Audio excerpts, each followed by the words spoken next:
When Chicago was engulfed in flames in 1871, this tower remained untouched. Was it merely a coincidence, or something far darker? This is the Water Tower, one of the most haunted places in America. Locals swear they've seen shadows move within places where no one should be. Some hear screams carried on the wind, and then there's the knocking. Turn up the volume and pray they don't hear you listening. If you're hearing this, it means you're brave. Subscribe so we can share the next story with you. And don't forget to like, because they remember the voices that answer back.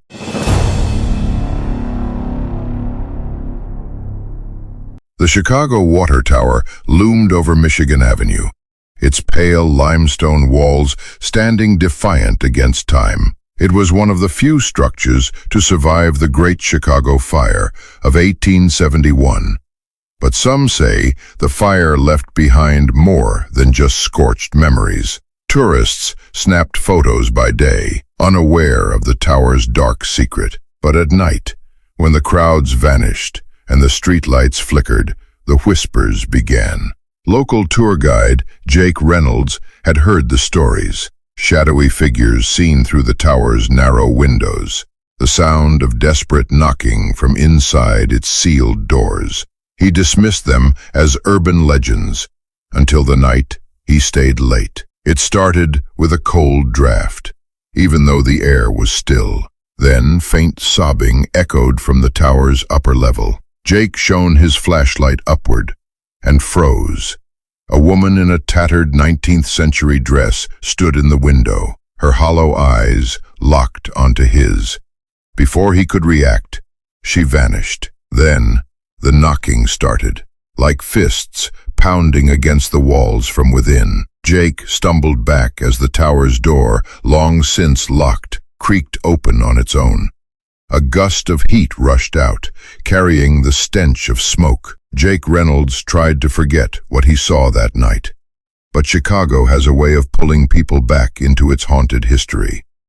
A week later, a group of paranormal investigators reached out to him.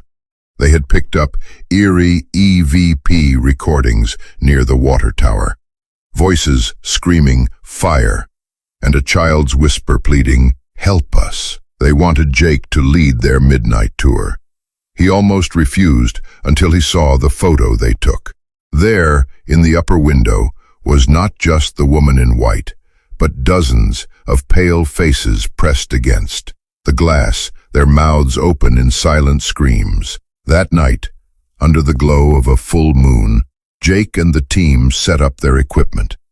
The air grew thick with the scent of burning wood. Then the temperature plummeted.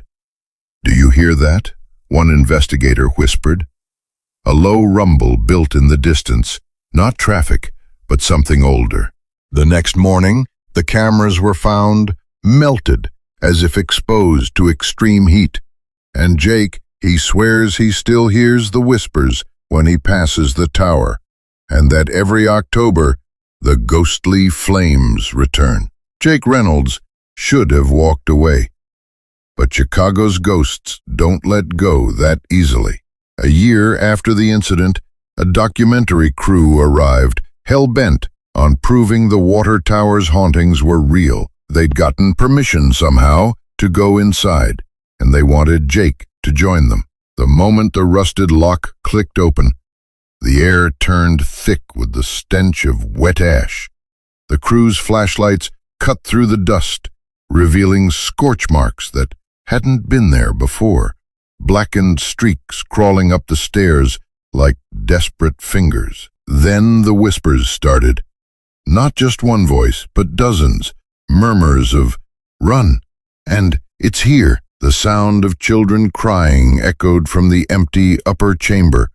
The crew kept filming even as their breath came out in panic. And at O'Hare, air traffic controllers briefly picked up a heat signature over the tower's roof, a swirling column of fire that vanished as quickly as it appeared.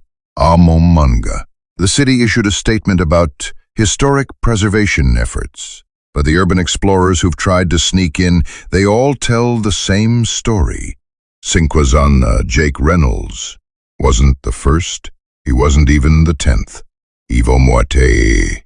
For 150 years, the water tower has been Zinchide, drawing in the curious, the desperate, the ones who hear whispers in its limestone walls. The city calls them missing persons. The truth is far worse. Ive Manga. October 8th, 2023, 9:09 p.m. Po. The anniversary night. A group of UIC architecture students broke into the tower just for kicks. Their Snapchats showed them laughing as they jimmied the rusted service door. Shay. Linestide. The live stream cut out at 9:17 p.m.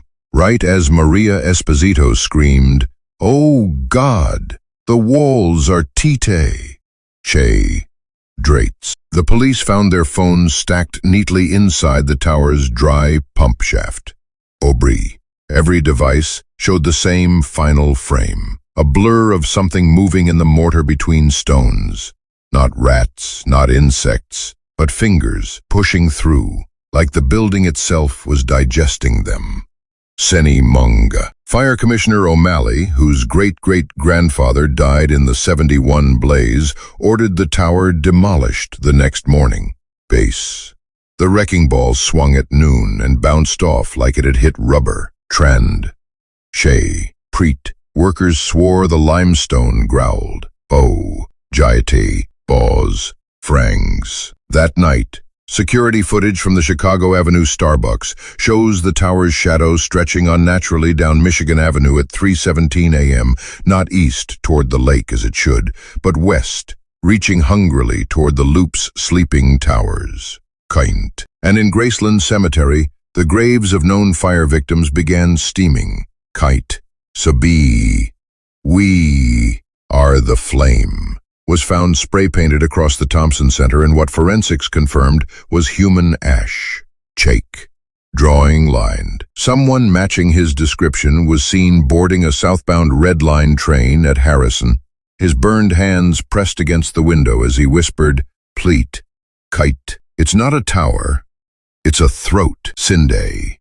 Coint. The city tried to silence the stories. They welded the tower's doors shut, posted 24-hour guards, even changed the streetlights to burn unnaturally bright around its base. Plangs. Seni Munga. None of it mattered. Lope in a grave, October 8th, 2024, 9:09 p.m. Base by Ni Manga. The first sign was the pigeons. Thousands of them circling the tower in perfect silence, their wings moving as one pulsating shadow against the moon. Bo. 5:9. Then the fire alarm started blaring, not just in nearby buildings, but in every... Security cameras captured the moment the welded doors bulged outward, the steel glowing cherry red before bursting open. What emerged wasn't smoke, but something darker. A liquid shadow that pooled across Michigan Avenue before rising into humanoid shapes. Firefighters reported their hoses spewing boiling water, then blood, then a substance their lab reports simply list as unknown. The Chicago Tribune's midnight edition bore a single headline in charred paper: "We have always been here." Residents near the Magnificent Mile woke to find their bathroom mirrors covered in soot, their faucets running with water that smelled of burning flesh. Every digital clock between Roosevelt and North Avenue now displays only 1871. Jake Reynolds was spotted one final time, kneeling before the tower, his body covered in the same scorch patterns as the limestone. When officers approached, he collapsed into a pile of warm ash. His last words, captured on a body cam, "It's not just the tower. The whole city was built on them. And the fire wasn't disaster. It was sacrifice." As dawn broke, urban explorers discovered something new inside the tower's pump room. A spiral staircase, descending deep beneath the city, its steps worn smooth, as if by centuries of use. The air from below smells of smoke and something sweet, almost like barbecue. The mayor has declared a historic preservation emergency and barricaded the area. But the barricades keep moving. Every morning they're found closer to the river, as if something is slowly expanding its territory. Chicago didn't burn in 1871. It fed.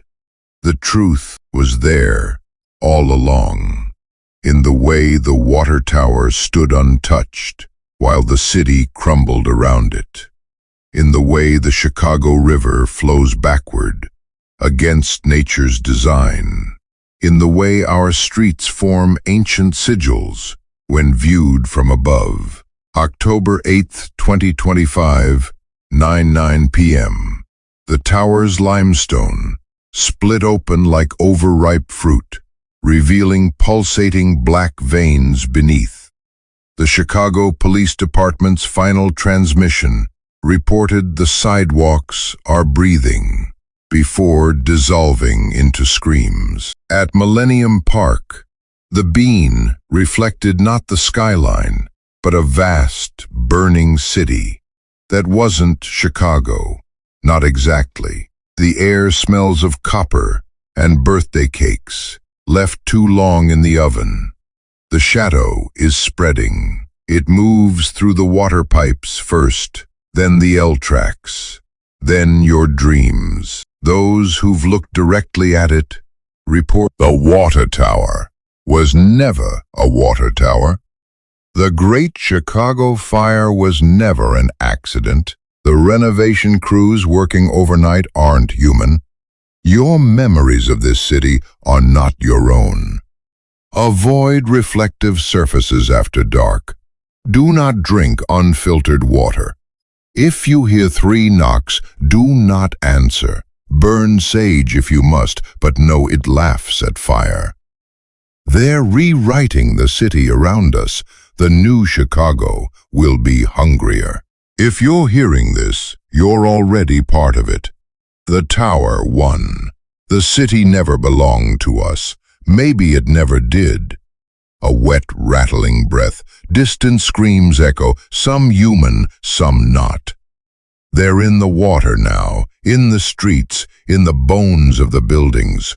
You can see them if you stare too long at the shadows between the L-tracks. If your reflection blinks first, glass shatters. A low grinding hum rises like stone scraping against stone. Don't trust the emergency broadcasts. Don't trust the sirens. They sound like help, but they're calling you. And whatever's left of the CPD, those aren't uniforms they're wearing anymore. A door slams. The voice goes urgent, whispered. The only way out is the fire, but it's too late for... A wet crunch. The mic hits the ground. For 3 seconds, there's only the sound of something chewing. Then a child's giggle, a whisper right against the receiver. Come home, Chicago. Transmission cuts. The silence that follows is absolute. The static returned once more, hissing like an old radio caught between frequencies. And then, as if emerging from a crack in time, a message began to play. It was warped, broken, barely more than a whisper. If you're hearing this, it's already too late. The message faded, leaving behind only silence. The camera, long discarded and still recording, tilted gently downward, catching the glisten of old stone steps, slick with moisture and ash. They descended beneath the ruins of the water tower, vanishing into shadows deeper than night itself. From below, a sound echoed, faint at first, then rising, like the wind, moving through the bones of a long-forgotten cathedral. It was not a human voice, but something far older, something that had waited. We have returned. And then, without warning, the entire city of Chicago was plunged into darkness. The hum of civilization stopped. No lights, no cars, no voices, only the dreadful stillness of a place holding its breath. Moments later, something strange began to happen. From taps and drains across the city, a gray substance began to pour. Not water, but ash. Dry, fine, endless. It covered sinks, floors, and hands. It drifted through the air like snowfall in reverse. Every screen, televisions, smartphones, billboards, flickered, static again. And then, in perfect synchrony, a message appeared on each one. Back at the site of the tower, something had changed. The structure no longer resembled a building. It pulsed, like a living organ. The bricks moved subtly, breathing. Cracks blinked open like eyes. The windows stretched and contracted, glass trembling like nerves beneath skin. Above it, the sky was swirling, black clouds churning in a slow, deliberate spiral. A narrow path of fire, winding through the streets, alleys, and train tunnels.